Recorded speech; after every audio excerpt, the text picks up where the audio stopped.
तेजस्विनावधीतमस्तु मा विद्विषावहै। ॐ शान्ति शान्ति शान्तिः।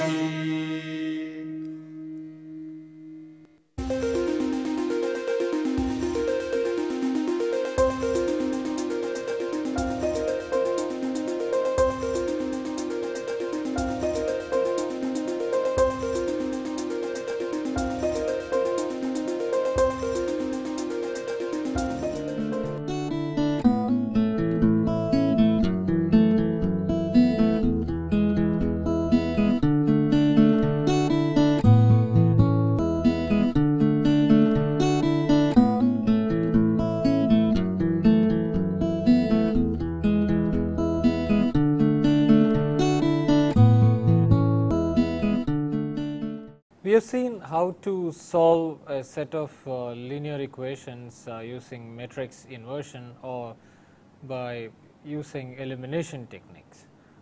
So, now we look at a special class of problems in a set of linear equations, a slightly different class of problems in which we have the equations of this form Ax equal to b, but the right hand side of this equation is 0. So, in that case such situation arises, for example, when you want to find the eigenvalues and eigenvectors of a matrix A. Right. So, in that situation we have to solve equations of the form A minus lambda I x equal to 0. Okay. So, this is a set of linear equations again. Okay. So, matrix is A minus lambda I, where I being a unit matrix and A is the desired matrix whose eigenvalues we need to find out. So, the eigenvalues and eigenfunctions of this matrix is what we want to find out. So, then we have an eigenvalue equation of this form A minus lambda I into x equal to 0. And we know that such equations have non-trivial solutions, that is non-trivial in the sense a trivial solution being x equal to 0, non-trivial solutions if the determinant of A minus lambda I vanishes. So, that is the condition we use to determine the eigenvalues lambda. Okay. So, there are situations in which Ax equal to b kind of equations has to be solved for matrix, okay, which can have non-trivial solutions, that is solutions different from x equal to 0, provided the determinant of A equal to 0.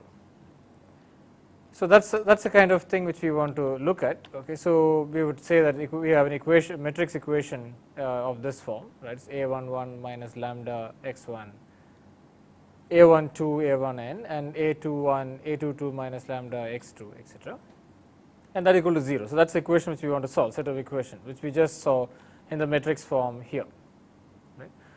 So, then we normally what we do is, if you have an equation of this form, right, we just saw that we could find the inverse of this matrix, right, and then multiply the inverse by b, or multiply b by inverse, and then we got the x solution. That would not work here because the right hand side is 0, but when the inverse itself does not exist, that is when determinant of this is 0, we can still find a set of equations which are a set of solutions for this x, okay, which are non-trivial. Okay. So, that is what we want to find out.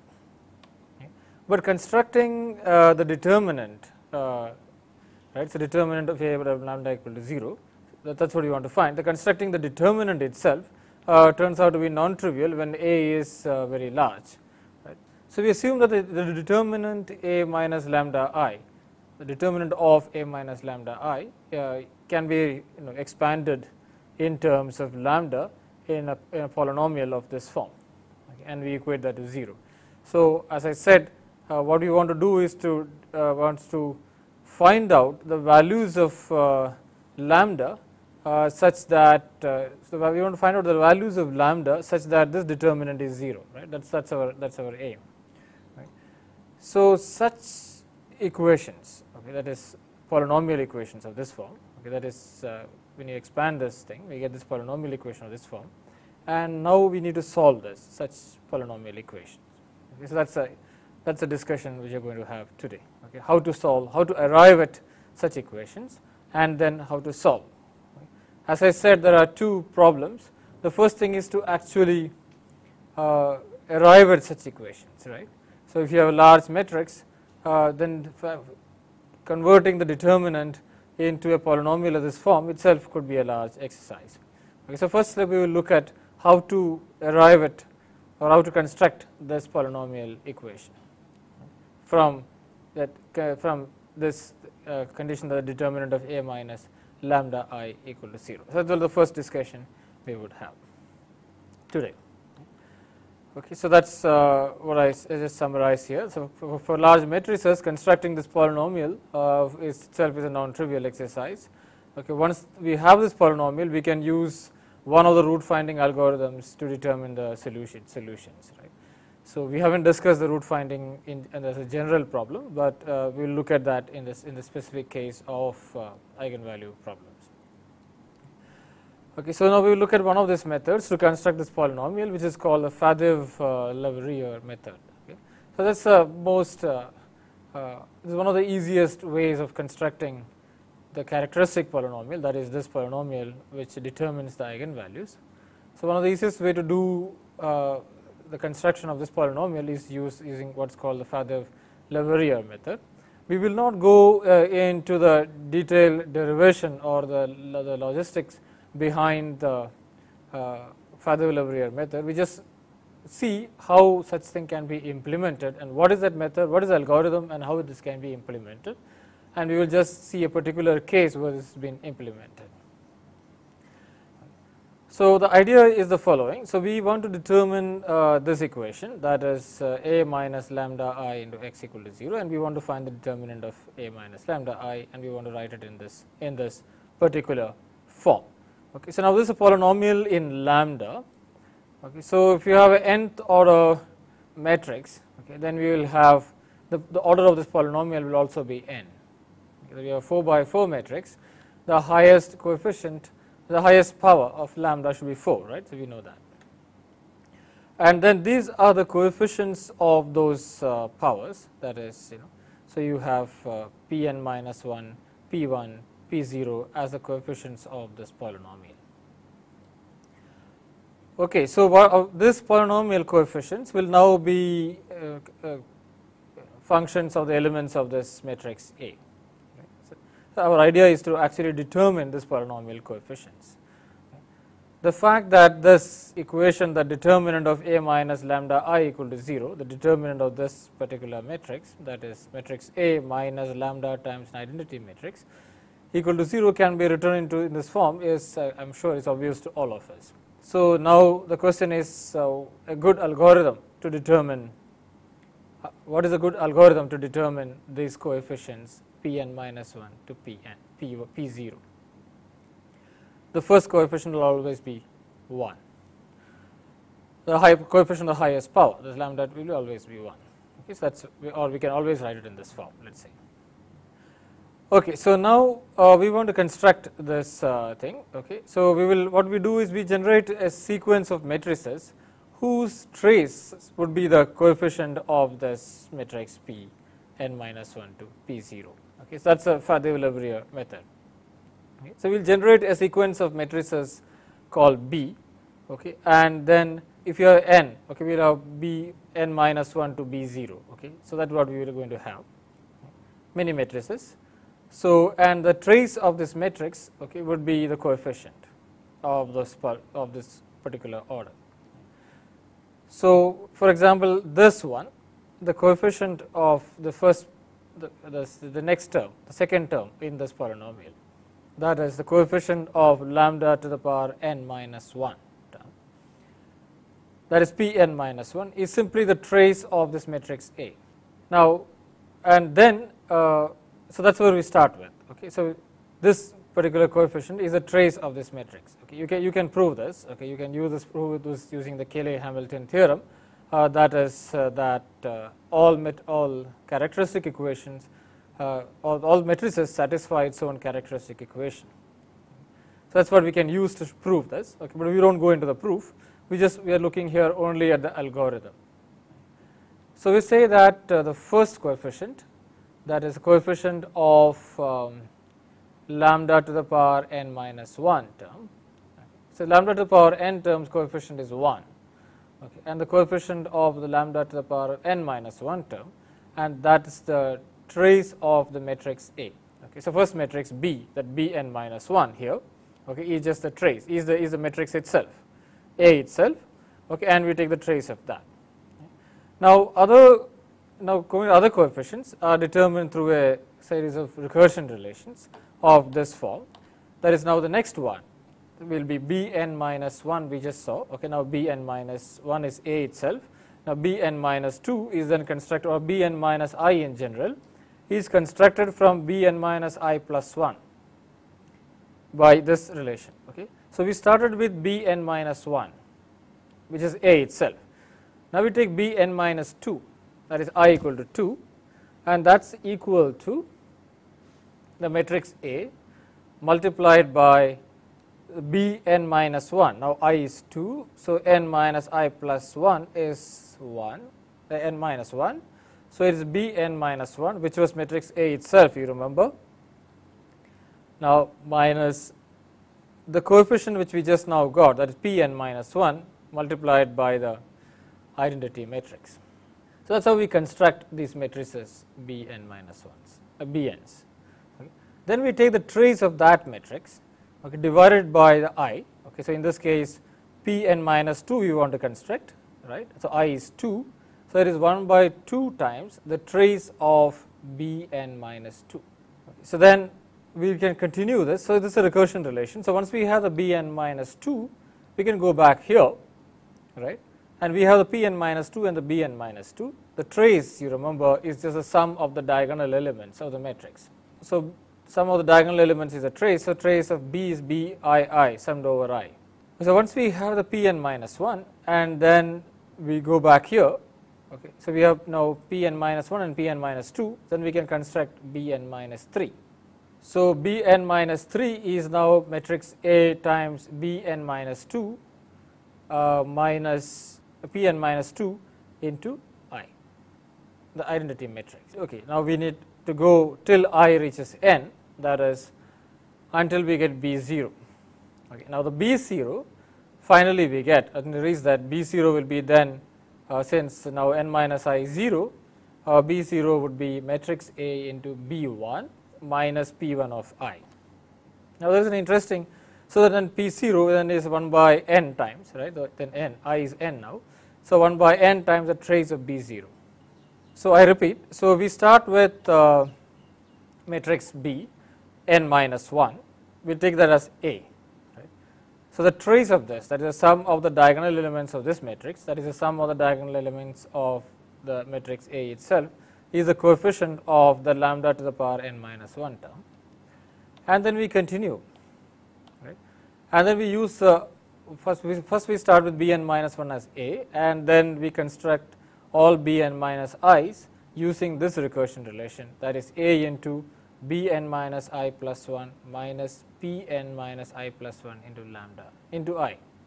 Okay, so now you could substitute this back into the equation and see that the matrix A satisfies the characteristic equation, something which I said we will not go into, but it comes from this equations come from the Cayley-Hamilton theorem. Okay, so now we have P n minus 1, that is the trace of this, okay, and once we have the P n minus I, okay, we can go and construct the next P n minus I, etc. Okay, so we continue this till we reach the value B 0, and once we have B 0, and that's A into B 1 minus P 1, and then we have all the coefficients. We have P 0 then, and we have all the coefficients. Now, there is an interesting fallout of this, that is the fact that A inverse. Okay, so now we just saw that here, that B 0 is A into B 1 minus P 1 times I. Right, that is what we just now saw, and the B 0 is a trace of this, and from this equation we can construct that A inverse, right. So, we will find that the A inverse is then simply related to 1 by P 0 B 1 minus P 1 into I, because we just saw that we can construct B 0 and the trace of that, okay, is just P 0. So, if you take the A inverse of that, so if I divide the right hand side by 1 by P0, then I should be just getting an identity matrix, right. So I will get A inverse then as 1 by P0 B1 minus P1 of I. We will just see this in an example. We actually implement this and then see this. We will see all the details of how we get a much more better feeling of how we actually arrive at this. So as I said, a complete explanation of this is beyond the scope of this course, okay. But we could see this from this whole idea comes from the Cayley-Hamilton theorem. If you are interested, and you could look at just the Cayley-Hamilton theorem. Okay, so now we just look at an example. Okay, so we'll for example have a matrix of this form 2 minus 1 0 0 and minus 1 2 minus 1 0 and 0 minus 1 2 minus 1 0 0 minus 1 2. So that's our matrix. Now we want to construct the eigenvalues of this matrix. So we take such a 4 by 4 matrix because you can actually do this by hand. Okay. But the idea is that this programs of this type can easily be scaled to a large matrix n. So we'll start with this. So as I said that we will have b n minus 1 as set equal to a. Okay. So we'll also see a program in which this is implemented, and we will compare. We'll go step by step in this. So here is a program which basically implements this. So I have a matrix D, right. So I have the usual thing which we have been doing for all the set of linear equations problem, that we have a matrix D, right, and we have the elements of this matrix as now. As I said, I just put in exactly the same as we just see on that is when you print this out, it will be exactly the same as this matrix we have 2 minus 1 0 0 minus 1 2 minus 1 0 0 minus 1 2 minus 1 0 0 minus 1 2. Okay, so we have this matrix. Now I just store this matrix before I do anything to this matrix. I just store this in another variable C. So because I'm going to pass this matrix D into a function called eigenvalue, that is E value, and that this function which takes in to which I pass D will return the eigenvalues in an array Y. Okay, so that's the idea. So a Y is an array, is a one dimensional array. So I have a 4 by 4 matrix, and the eigenvalues will come out in a one dimensional array Y. And since this program might alter, this program actually alters my matrix D, I store that in a matrix C before I pass it on to this. This is just for comparison. It may not be required in an original program, in an actual program. Okay, and then so what I do is, this is the main program here. It's very simple. The main program basically just defines matrix D and stores the whole elements of that in a matrix C and calls this eigenvalue function and exits. That's all it does. Okay, so we can do further things with this eigenvalue equation. Sorry, yeah, this will just, y is not the eigenvalues. I'm sorry, y just gives you the coefficients of the characteristic polynomial. So this particular function will just simply return y as the coefficients of the characteristic polynomial, and then the main program ends. So the main program ends here. Okay, so the main program ends here. It just calls the function to which it passes D, and it gets back the coefficients of the characteristic polynomial in this metric, in this one dimensional array Y, and is the order of the matrix. Okay, order of the matrix minus 1 in this case, because it starts from 0. Okay, so it goes from 0 to 3, n is 3 in this particular case. Okay, so I have defined n as 3 here, right. Okay, so that's all it does. Okay, so now this program doesn't do anything more, because we would want to append this program with the solution of the characteristic polynomial later. So right now we just determine the characteristic polynomial itself. Okay, and then we go there. So now this is a function which does the calculation of the characteristic polynomial. So to which, so now this function receives the matrix D as a two-dimensional array of pointers. So here is another example in which you pass a two-dimensional array as to a function, and the function receives it as a two-dimensional array of pointers. We have seen this in the earlier lecture, the passing an array into a function and the function receiving it as a as a two-dimensional array of pointers. So, here that example of that. So, it receives this function receives it as a two-dimensional array of pointers. You can also receive it as a two-dimensional array itself. I use this just to show you how to use how to implement this kind of passing two-dimensional arrays. Okay, and now this receives a one-dimensional array just simply as an array of dimension 4, and then it receives the order of the matrix as an integer. So, now I have another set of integers defined here, and then I have another matrix defined here, and okay, there is an identity matrix, and then there is a matrix S, which are all working arrays which we would require as we go along. We will see that. Okay.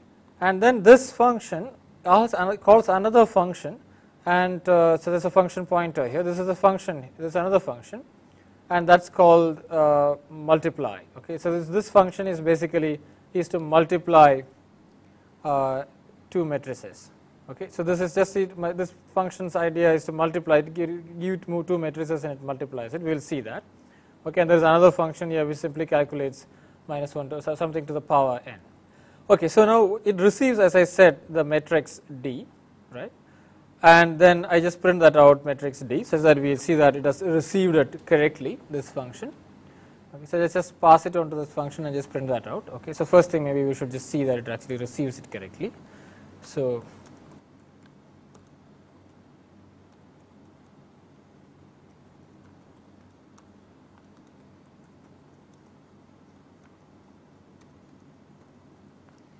okay, so now that is the first part here. So, that it receives, ignore all this.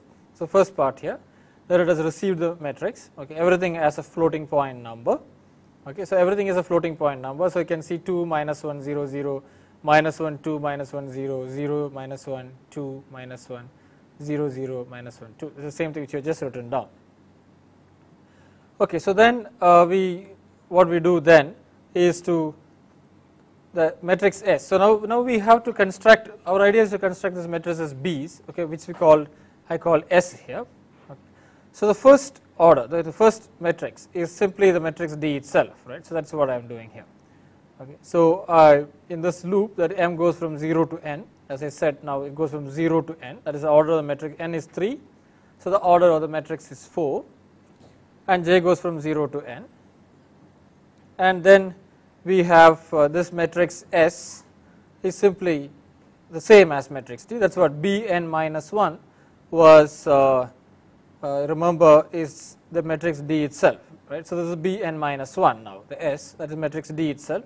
I also use this array to define my identity matrix. Right now, the identity matrix, I define this matrix I with all the elements 0.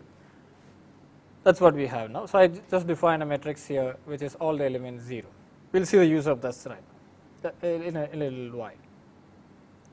So, here is this matrix B n minus 1, which is just the D itself, right. So, and then what we want to do, we want to compute the trace of that matrix. Okay. So, there is a whole loop here. Okay. So, what I did is first, before I enter the loop, I just defined my B n minus 1 as D itself. Okay. And then I will now go for I, right. So, now we have, remember, this recursion relation. So, we will have to use this recursion relation, right. So, but B for I equal to 1, that is B n minus 1 is simply A. So, I could define that outside, and then I get into this loop which would which uses this recursion relation to determine the B n minus 2, n minus 3 and n minus 4, or in our case it will be just up to n minus 3 because n is 3. Okay. So, I will start with B n minus 1. So, that is the first quantity which is the D here. Yeah. So, which is the matrix D here. So, that is the first quantity. And then I compute, I come here inside this loop. Okay, now this is actually entering the recursion relation. So, first I do is compute P n minus 1, that is the trace of this matrix A or the D here. Okay. So, remember the matrix D is the A in the nodes, and S is the B in the nodes.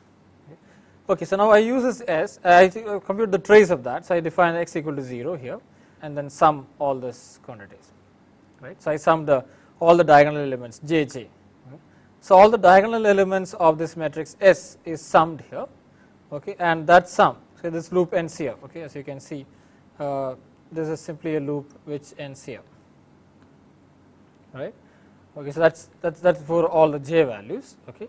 So I summed over all the diagonal elements of x, so that gives me Pn minus 1, right. That Pn minus 1 is determined, or the coefficient of the lambda to the power of n minus 1 term is now determined here, okay, as first term, and there is nothing to divide that because that is I is 1, so Pn minus 1 by 1 is Pn minus 1. Sorry, that the trace divided by 1 is just a trace itself, right. So Pn minus 1 is simply the trace of this matrix D, right? So that is what we have done here. So we just computed the trace of the matrix Bn minus 1. Okay, so that's what the first step is. Okay, so that is what we should get, and then and then we will go on constructing other elements. First, we look at the trace of that quantity. Okay, so that's when computed here. So you can see it's 2, 2, 2, 2. So the trace of that. Okay, so now for n, now it's n is 3. Okay, here. So I was 1, so n minus I is 3, right. So order is 4, so order minus 1. So this is the coefficient of the lambda to the power 3 term, that is what this 3 signifies here. Okay, so it's a 4th order matrix, 4 by 4 matrix. So the coefficient of the lambda to the power 4 term is 1, and this is the coefficient of the lambda to the power 3 term, okay, and that's the trace of this matrix, which is 8, and that's what I have written here. So that's a trace, and this is a trace by I, that's both A. So I'm printing out the matrix, it's the order of the term which I'm looking at, the trace and the trace divided by I. Okay, so then once we've done that, now we go back and then look at the next matrix, right. So that is trace we got now. So we'll just write that down here as a trace of the B3. As B3 is A, and the trace of that is 8. Okay, so that's a term which we just write it down. Okay, now next step is to construct this matrix. That is A into whatever the Bn minus 1 we had here minus the P3 which we obtained here multiplied by the identity matrix. Okay. Basically, we have to do this calculation here. That is, we have to subtract P3 minus I and multiply matrix A, okay, or multiply matrix A and A. That will Bn minus 1, Bn minus 1 is A, and then multiply this matrix with this matrix, identity matrix multiplied by P3 and subtract, okay, and that is a new matrix Bn minus 2, n being 4, it will be B2, that is what we see here. So the B2 should be given by this, then, and that is implemented here in this form. Okay, so I am trying to also use the elements which we learned in programming here. Okay, so we have just constructed the trace of this matrix, right, and which will be divided by n minus k plus 1 is the I, okay, that is the 1 right now, okay, and I just printed that out. You saw that it has been printed out, and now we go into if k is greater than or equal to 1, that is in this case, okay, then we will go here, okay, and then we will next multiply the matrices D and S. So here is a subroutine as a function to which we pass the matrix, two matrices D and S, does not matter what matrices, two matrices D and S and its order, okay, two matrices of the same order and the order of the matrix, we just pass that, and this function returns a product. Okay, so that is what this particular function is doing. Okay, so again notice that I pass two functions, two matrices, two arrays, two-dimensional arrays. In fact, this is a two-dimensional array of pointers right now, and then a two-dimensional array. I just pass these two, and then I get to return what I get is another matrix C. Okay, so how do we do that? So this will be a function which has to return a two-dimensional array. So this uses both the things we learned in the lecture 4, that is how to pass a two-dimensional array to a function and how to get a two-dimensional array back from that function. Okay, so both are here. So now this has to be a two-dimensional array, so it has to be declared appropriately. So that's what we have done here. Okay, now this is been declared as a two-dimensional array of pointers C. Okay, so C will be our product. Okay, the product will come out as C, and that's a two-dimensional array of pointers of dimension 4 by 4. And this multiply this function has to return that 2-dimensional array. So, that also has to be dimensioned, be defined appropriately, and that is returning a floating point number. So, its type is float, and it is an array, 2-dimensional array. So, it has, and its dimensions are 4 by 4. So, this is a way to define a function which returns a 2-dimensional array. Okay, so, please note that we have gone through this earlier, but I am just showing you an implementation or a use of that routine here. Okay, so, I just pass this matrices D and S to this function, okay, and it returns a 2-dimensional array. So, we are basically doing this multiplication here. So, we are doing the multiplication of the matrix D and S. Okay, that's what we are looking at. So, that is this part. Okay, so, we had constructed B3, and now we are looking at B3 minus B3 into I minus A. So, first I am doing A into B3. Okay, that is what A into S, because remember S was storing this B3. Okay, so, that is what is done here, and we get that product. Okay, then I store that product into the new S now. So, now B3 is being now replaced by the product of the D and S, that is matrix D and B3. Okay, that has been replaced by the product. Okay, the S was the B3 matrix, remember, and that has been now replaced by the product. So, I am just equating all the elements to the elements of matrix C. So, the elements of matrix C being a 2-dimensional array of pointers is read out like that, is in brackets an asterisk C and mj are the elements, and so that this gives the matrix S the values of this, or this points to the value of the mjth element of the matrix C, right. So, that has been, so we are equating that to S. So, S was B3 to start with in this loop. So, now S gets a new value, that is D into S.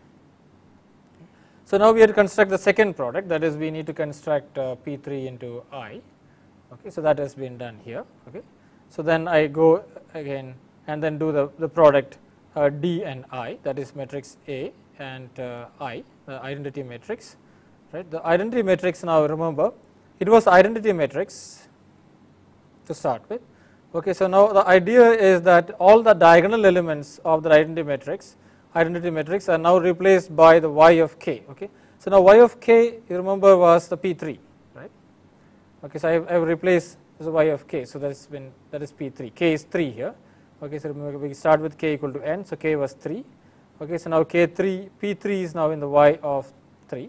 Okay, so, now that is P3 into I, right, is now simply replacing the diagonal elements of this matrix by that element. Remember a constant into a matrix, an identity matrix. So, the diagonal elements goes into the value P3. Okay, then I subtract this matrices. Okay, these two matrices are subtracted, that is, this is the product of D and B3, and this is the product of, now just saw, so D and identity matrix multiplied by P3. So, we subtract, and then we have the matrix B2.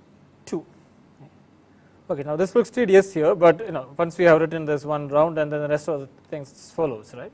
So, that is now the same thing. So, we have constructed B2, and now we go back. Once we have done that matrix B2, we just print out the matrix B2. Okay. That is what I wanted to do here.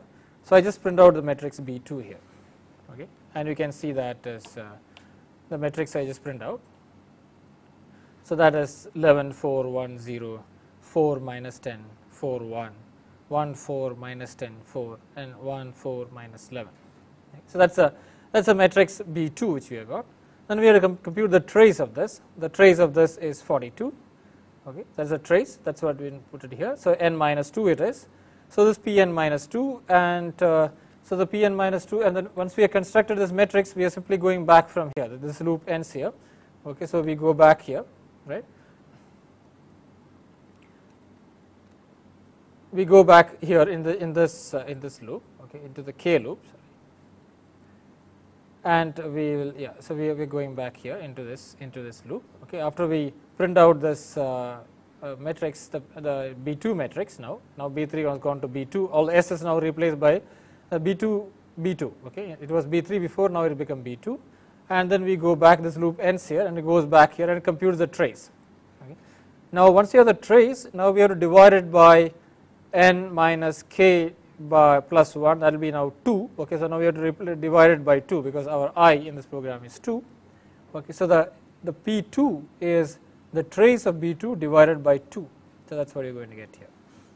Okay, so that will be that's what's been printed out here. So that will be the trace is 42 and divided by 2, that's 21. So the next coefficient is 21. Okay, and then we can repeat this process, and we can will continue to now construct B1. Okay, B1 will be again the product minus P, now P2 into I. Now P2 is 21, so P2 into I. Okay, and then we keep doing this. Okay, till we get all the coefficients in this form. Okay, that's what we are going to do, and we will get all the coefficients here. Okay, so that's what this program does. So the program simply repeats this loop till we reach B0. Okay, and we will construct all the coefficients one by one. Okay, so that's what we will be doing. Okay, so we have coefficients 21, and then we have 20, and then we will have 5. Okay, and that's where it ends. Now notice that one more point, when we reach B0, right? So when we reach B0, we have all the diagonal elements as minus 5, okay, and everything else is 0, right? So we can see that the B0 matrix divided by P0 is an identity matrix. So that's what I said, we will use this, that's what I was telling you, that we can use the last coefficient, that when it reaches B0, okay, which is simply B1 minus P1 into A, that was B0, right? That's B1 minus P1I into A, that is B0. Now we saw that B0 divided by P0 is an identity matrix, right? So that means what? That means B1 minus P1I is, so if I B1 minus P1I divided by P0 is the inverse of A, because if this has to be identity matrix, this has to be the inverse of A, right? So we can see that A B1 minus P1I by P0 is the inverse of A. So this process can also be used to compute the inverse of the matrix, inverse of a matrix of this form. Okay, so we can construct that too. I mean, to inverse of the matrix A, we constructed not by using adjoint A by determinant A, but by using this technique of Fadev and Leverrier. Okay, so that's what we have seen here. Okay, so now we have the characteristic polynomial and the coefficients lambda for as 1, 8, minus 21, 20, and minus 5.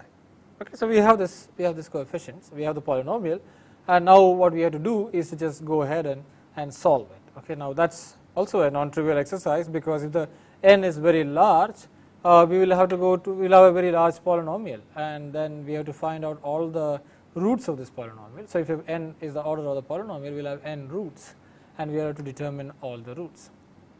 So now we will use one technique here, that is, if all we will use one technique, that is, if all the coefficients of this polynomial are real numbers, then the roots has to come either as the roots should be either real or pairs of complex conjugates. Okay, that's what we are going to use. We are going to use that, and we only look at that special case where we have all the coefficients of this polynomial as real. Okay. So then we will try to solve this equation by using what's called the Weierstrass method. Okay, that's what the second part of the polynomial of the eigenvalue determination, which we will be looking at now. Okay, so now we saw that typical polynomial can be written in this form. We know that, right? A typical polynomial can be written as fn of x as a0 x plus a1x and up to an of x. Okay. We were looking at the case where x is first our eigenvalues, which we call lambda, and this were the coefficients we call as p's, etc. Okay, so that's the same equation here. Okay, so now we know that the roots come as pairs. Okay. So since we know the roots comes as pairs, and pairs of because the coefficients are real, then the root comes as pairs of complex conjugates, or always they will come in pairs. Okay, so we can make use of that, and we say that the polynomial, since the root comes in pairs, okay, the polynomial should be always divisible by a quadratic polynomial of this type. x squared minus rx minus s. So, what we are saying is we take this polynomial, we want to find all the roots of this polynomial, but we know the roots comes in pairs. Okay. So, I can say that this polynomial should be divisible by a quadratic polynomial. So, I construct a quadratic polynomial of this form x squared minus rx minus s. I construct this quadratic polynomial. I divide my original polynomial fn, order n polynomial, by this, and then I will get a polynomial of order n minus 2, right. And if I just take an arbitrary quadratic polynomial of this form with some coefficients r and s, and if I divide my polynomial of order n by that, okay, I will get a polynomial of order n minus 2, and I will get a remainder, okay, a remainder which is b1 into x minus r plus b0, a first order remainder. So, that is what would remain.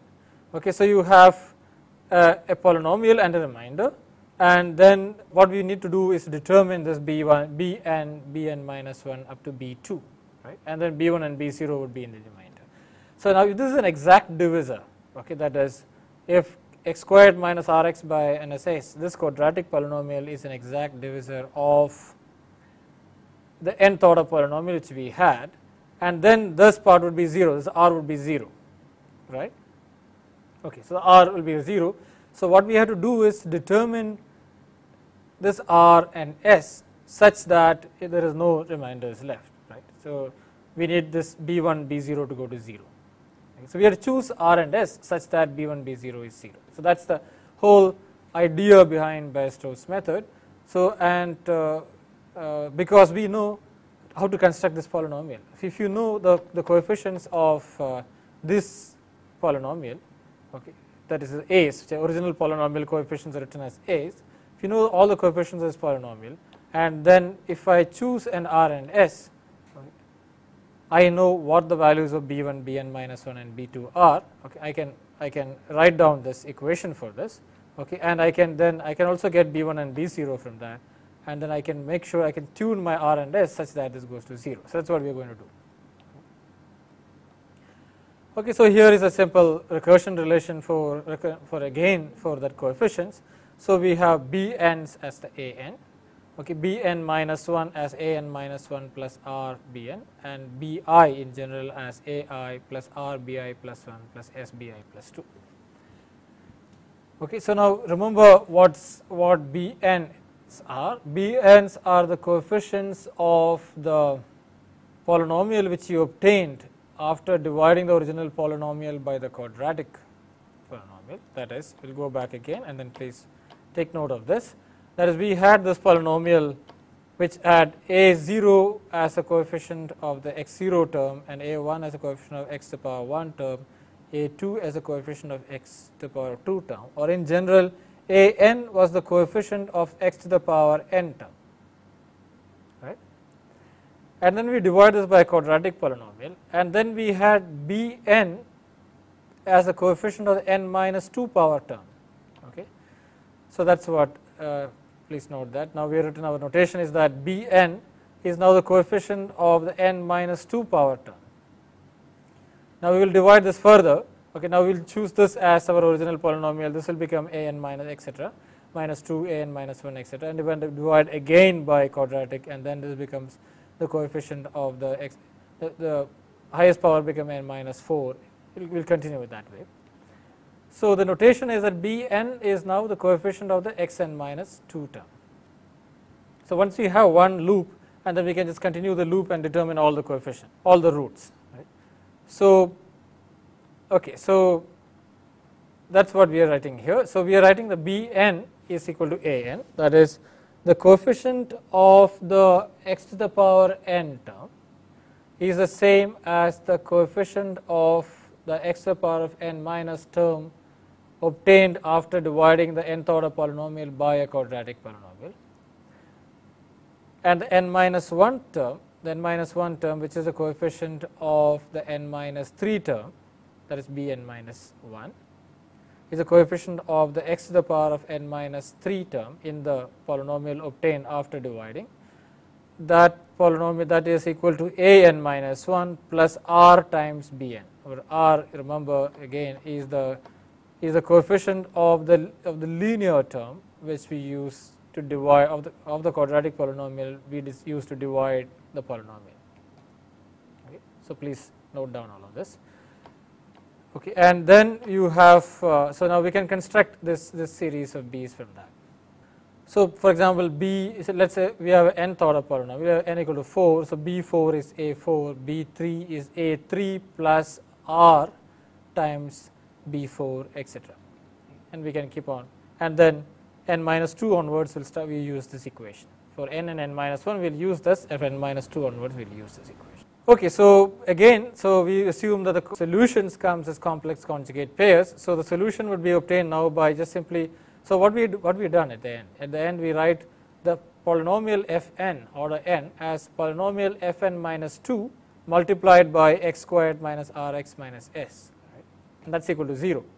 So the solution will be obtained by saying x squared minus rx minus s equal to 0, and we know how to solve this quadratic equation. So we get two roots. Okay, so we got two solutions to the nth order polynomial equal to 0. So we took the nth order polynomial, we factorized it as an n minus 2 order polynomial and a quadratic polynomial. So we have polynomial of order n multiplied by a quadratic polynomial equal to 0, and then we say that the quadratic polynomial, the term is equal to 0, okay, and that gives us a solution, the two roots, and we can continue this till this polynomial becomes order 1 or order 2, depending upon the original polynomial was even or odd. Okay, so that's what we have. Okay, we will get more idea of this when we actually implement this in a code. So we have all the roots. Okay, so now once we have the roots, okay, so we have the bn's. Okay, so now what we are saying is that if this is an exact divisor, right, then the remainder, that is b1 x minus r plus b0 should be 0. So we just choose an arbitrary r and s, divided the nth order polynomial, and we got an n minus 2th order polynomial with the coefficients as bn2, b2, and we got a remainder which is b1 and b0. Right. But if this is an exact divisor, the remainder is 0. Okay. So we have to choose r and s such that b1 and b0 are 0. Here again we will go back to the kind of iterative scheme which we had used in the case of fitting a nonlinear equation, fitting a nonlinear function to a set of data points. So we will use the same techniques here. So that is, we will say that b1 of r plus delta r, so that b1 and b2 should be equal to 0. Okay, so now what we do is we will expand this polynomial. Okay, so we will expand this polynomial in using a Taylor series. Okay, and then we will write b1. We will expand this coefficient b0 and b1, which should be 1, which should be actually 0 if this is an exact divisor. But we choose an arbitrary r and s value, they won't be 0. Right? So, but then we say that our choice is near perfect, okay, or almost correct. Okay, so we are very close to b1 and b0, or b1 or b0 will be small. Okay, so then I would do is I would expand b1 and b0 around the r and s value we chosen, okay, and get a new b1 and b0. Okay. So the new b1 and b0, that is a new b1 and b0 close to r and s which you have chosen, is r plus delta r and s plus delta s. Can be written as b1 plus del b1 by del r into delta r, del b1 by del s into delta s, and similarly for b0. So remember, the idea here is that if you are choosing the correct r and s, b1 and b0 should be 0. Okay. But if they are not 0, I should be able to go around the values I chosen, r and s, okay, such that I go to b1 and b0 equal to 0. So that's what I am trying to do here. So I am just going around that. So I am changing r by delta r and s by delta s. So the new values are r plus delta r and s plus delta s. And what is my new b1 value there? And that is given by this, the Taylor expansion. And what is my new b0 value there? And that's given by this Taylor expansion. Okay, so if the delta r and delta s is correctly chosen, the left hand side should go to 0. Okay, That means I have an equation that B1 plus del B1 by del R into delta R del B1 by del S into delta S equal to 0. So then that is what I would have. Okay. So I have this equation, and then I can solve this equation, because del B1 by del R, if I can determine del B1 by del R and del B1 by del S and del B0 by del R and del B0 by del S, okay, I can determine the new delta R and delta S values, and I can go to new values of R and S. Okay, that is the idea. And I can determine this because I know how to write that, right, because I know how the B's depend on R and S. Okay, I have that equation. Okay, since I have that equation, I can determine okay, I know how this coefficients, for example, depend on R and S. Okay, so I saw for B1 will be A0 plus R B2 plus S B3, right. So del B1 by del R will be B2, and del B1 by del S is B3. Okay. And similarly, del B0 by del R will be B1, and del B0 by del S should be B2, and that is what I can use. Okay. So I can use that and substitute that here in this equation, okay, and then I can get a set of linear equations, okay, and I can solve that. Okay. So I have these equations, okay, and then I can just write that down here. Okay. So I have written that for a special case of where this is equal to 0, and then I can use these equations and differentiate this with respect to R and S, and I can get this coefficients here. So since they are coefficients of this polynomial, I will call them C's, okay, but then I can determine that coefficients from this recursion relation which we had, and then I can get the left hand side. I can then solve this equation for delta R and delta S, okay, because I know B1 and B0. So that's the idea. Okay, so then we will get a new delta R and delta S, okay, and then we could compare what is the delta R and delta S now we obtained, okay, relative to the old R. So new R will be R plus delta R, and the old R will be new S will be S plus delta S. So the relative error in one iteration step would be delta R by the R into 100, of course, so percentage error, and then we could put in some tolerance for this, okay, and when it goes below some value we would stop. And then that way we can produce all the coefficients. So we get the solutions R and S. So when we have the coefficients or the quadratic equation, so we have then x minus Rs plus x minus Rx plus S equal to 0 as an equation, and then from that we can determine the two roots. And then we have an n minus 2 order polynomial left, right, and that n minus 2 order polynomial we can again divide by another quadratic polynomial, right, and then we will go to an n minus 4 order polynomial into a quadratic polynomial, and then from there we again get two roots. So we can continue this till we determine all the roots. Okay, so once we have done one loop, there are three possibilities left. That the quotient is a third order polynomial. So that is, if you started with, we continue this loop, right, finally we end up with this, that the last thing would be that we will reach a third order polynomial. If you started with a odd number, then you will end up with a third order polynomial. So we can do it one more round and then get the values of R and S for that. Now the quotient is quadratic. Okay, so if you start with an even order polynomial, and then we will end up with a quadratic equation. Okay, and then we don't need to divide that further, right? So then we have, that means the last equation we get is a product of two quadratic equations, and we can easily determine the roots, all the roots.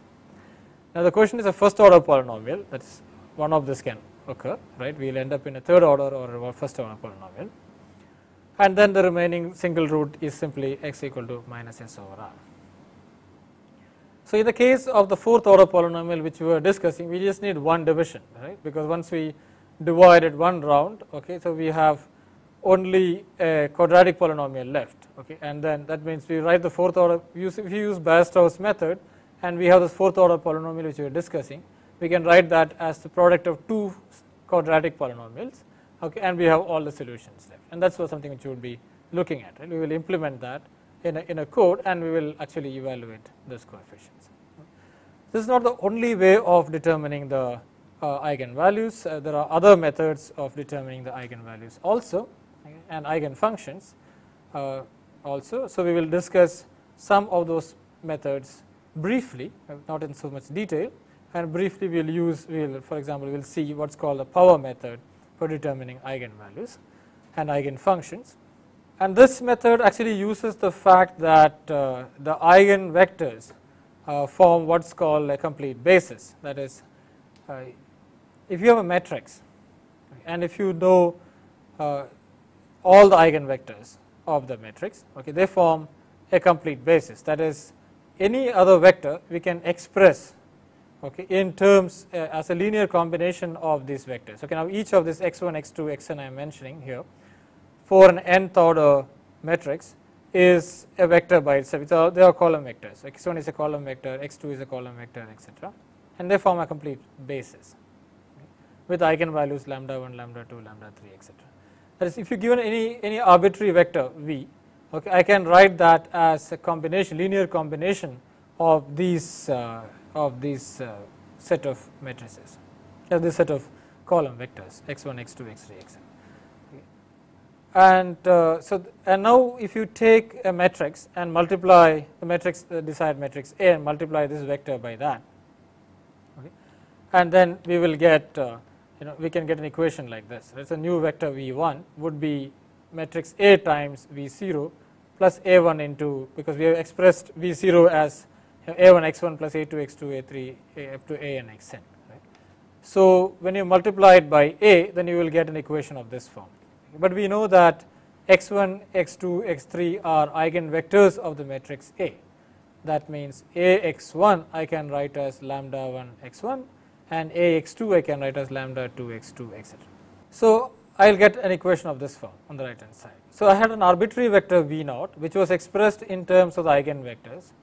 Okay. Then I multiplied that by the matrix A, whose eigenvector which we want to find, and we got a matrix of this form. So now what we see is that if you repeatedly multiply this matrix, okay, this vector by this matrix A, okay, and then we will go to lambda to the power n, lambda 2 to the power n, etc. And then if this lambdas are ordered correctly, okay, the only term which would be left would be the highest power lambda. So that way we can get the vector by simply taking an arbitrary vector and multiplying repeatedly by matrix A, we can get the eigenvector corresponding to the largest eigenvalue, and that is what is called the power method, and we will see the use of that or implementation of that in the next lecture.